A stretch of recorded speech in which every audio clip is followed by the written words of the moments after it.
कई लाख वर्षों से एक पुष्प भगवान महादेव के ऊपर से नीचे गिर रहा था। उस पुष्प का नाम था केतकी, केवड़ा।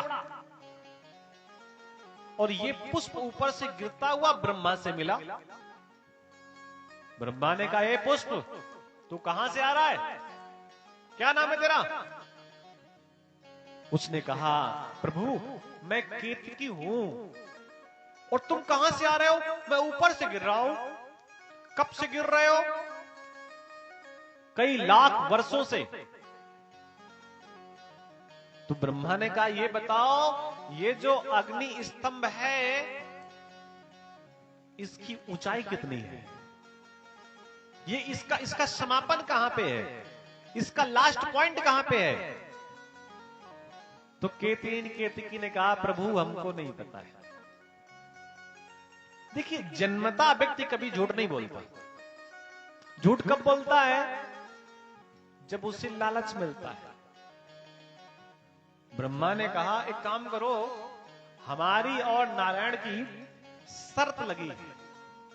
शर्त किस बात की है? कि कौन इसका और छोर पता लगा के पहले आ पाएगा।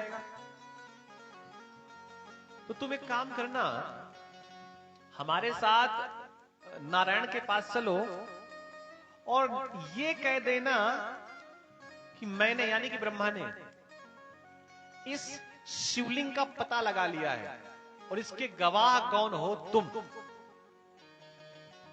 इसके गवाह कौन हो तुम? केतकी ने कहा, मैं झूठ नहीं बोलूंगा। तो ब्रह्मा ने कहा, अगर झूठ बोलोगे तो तुमको ये पुण्य मिलेगा मेरी तरफ से।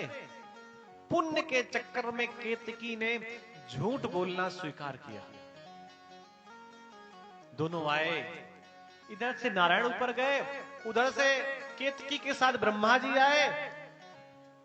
तो नारायण कुछ बोलते उसके पहले ही ब्रह्मा ने कह दिया कि मैंने इस अग्नि स्तंभ का पता लगा लिया है और इसकी ऊंचाई बस वहां तक है, मैंने देख लिया, वो वहीं पर समाप्त हो गया है।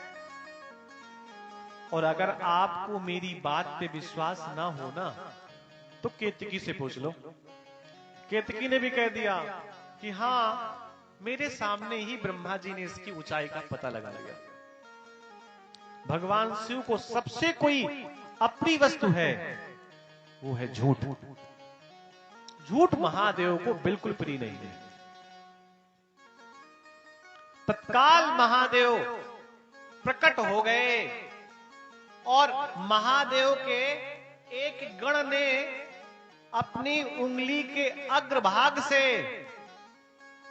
जिस मुख से ब्रह्मा ने यह झूठ बोला था कि मैंने इस अग्नि स्तंभ का पता लगा लिया, उस मुख को ही काट दिया।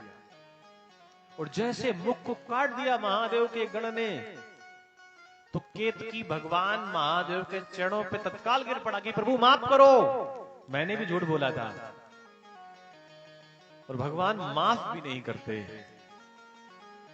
क्योंकि भगवान महादेव का एक नाम रुद्र है। और जब वो अपने रौद्र अवतार में होते हैं तो भूल जाते हैं सब कुछ। हुआ, ब्रह्मा भी चरणों पर गिर पड़े, केतकी भी गिर पड़ा। भगवान ने केतकी से कहा, मुझे छूना नहीं, दूर भगो यहां से, दूर भगो।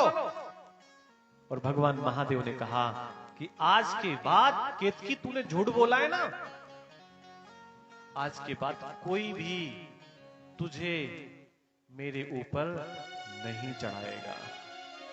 और जिसने गलती से भी तुझको मेरे ऊपर चढ़ा दिया, मैं उसे श्राप दे दूंगा।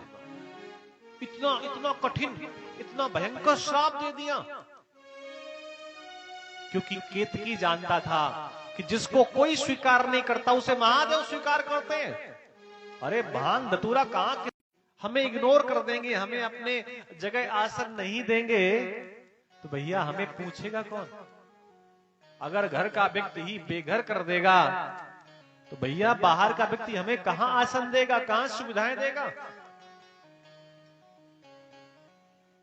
तो भगवान महादेव प्रार्थना से प्रसन्न हुए और भगवान ने कहा, चलो कोई बात नहीं, तूने अपने झूठ को स्वीकार किया है, तो मेरा कहीं मंडप बनेगा, मंडप, तो उस मंडप की तू शोभा बन सकता है, ये केतकी के लिए कहा, लेकिन मेरे ऊपर कोई चढ़ाएगा नहीं।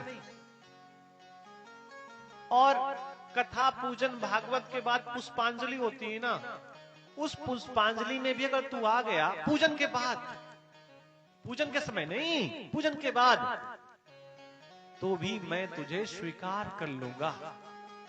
ब्रह्मा ने भी कहा प्रभु हमें माफ कर दो, तो भगवान का एक नाम